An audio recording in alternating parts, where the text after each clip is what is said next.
See, I'm about to break down why so many people have a problem with the sprinkle sprinkle message. I don't know if anybody else has noticed, but black women suffering is big business. This thing is bigger than Nino Brown. This is big business. It's the American way.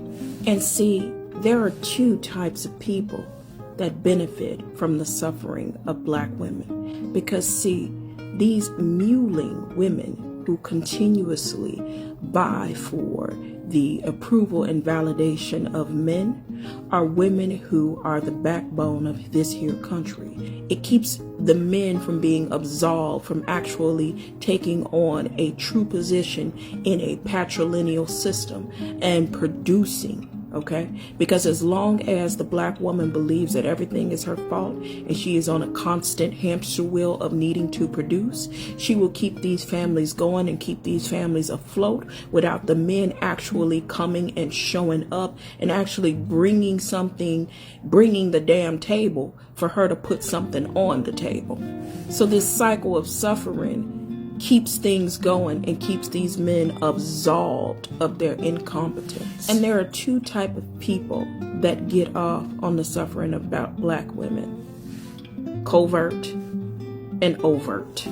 Let's talk about overt first. The overt ones are obvious. We know who they are. They're the ones who continue to pump the message of submission. They are the ones who continue to pump the message of build with him. They are the ones who continue to pump the message of struggle love. And you need to work to be worthy of the love of a black man. These are the ones who continue to tear us down no matter what we do.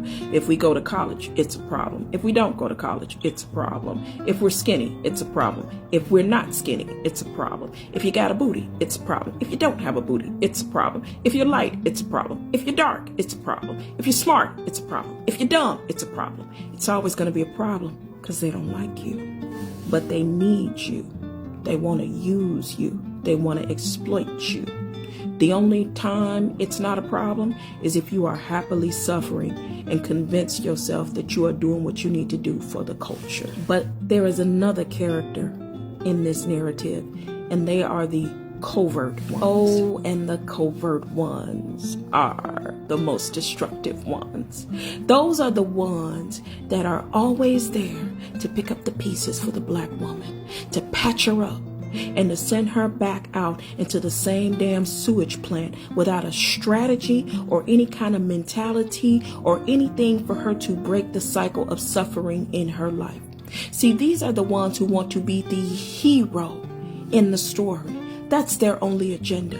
They have no other agenda other than that. Oh, they'll go 10 rounds on TikTok talking back and forth to men about how terrible they are. And sister, it's so terrible how these men are, and it's so terrible how they treat you. But at the end of the day, where's the fucking strategy so that they can break the cycle, right? But someone like Shira 7 comes along and gives a strategy, and it's a problem.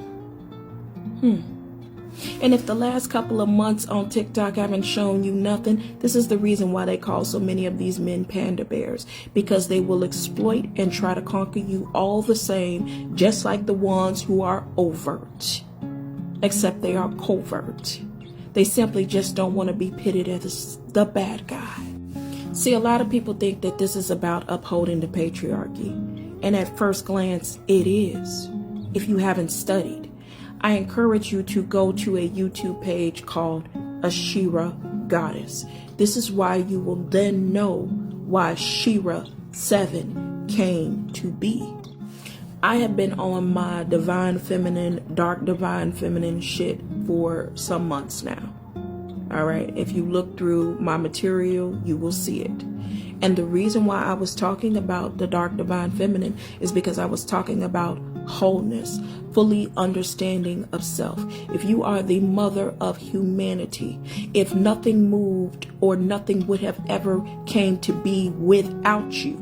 And I know many men say, well, we were the ones who planted the seeds, baby. Look up a process called parthenogenesis. Women, Lucy, Ethiopian women, matriarchal societies created men to help move the seed along faster. Okay? Now, men took it upon themselves to conquer and to dilute women out of understanding their divine birthright, and we just went along with it. But if you are living in a patriarchal system, what makes more sense? Focusing on living a soft life or dismantling the patriarchy? Maybe even by living a soft life, you'll have more damn time to dismantle a patriarchy. How you gonna dismantle the patriarchy working 40 hours a week, taking care of 3 kids, and constantly living foot to mouth? Looks like you wouldn't have much time, right?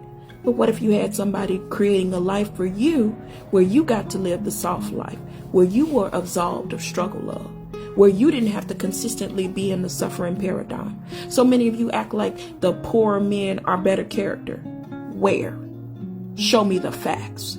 Because last time I checked, poorer men were the ones who were the main contributors to DV. Poverty has a direct correlation to DV.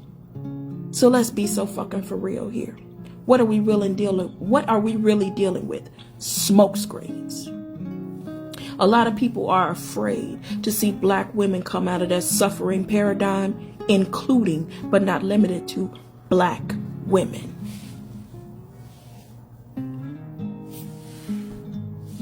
Take the damn pink pill.